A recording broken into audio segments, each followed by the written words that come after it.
La France a peur. Le soir à 20 h, comme disait la chanson. Et aujourd'hui, elle s'inquiète sur le net.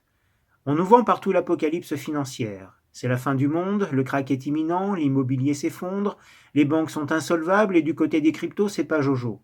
Bref, c'est la faillite, c'est la banqueroute, etc., etc.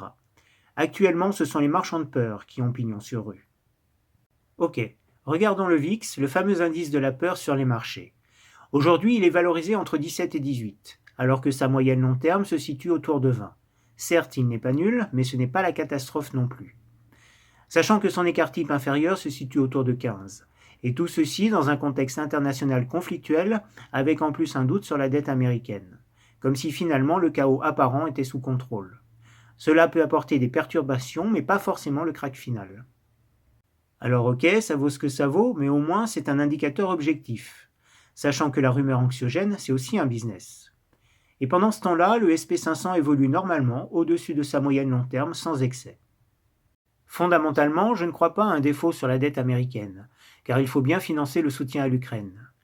Et plus globalement, les États-Unis ne peuvent pas se permettre de paraître faibles dans leur bras de fer avec la Chine. Ou alors on pourrait imaginer une crise factice pour changer de paradigme financier, mais certainement pas de la part d'un président susceptible d'être candidat à sa propre succession.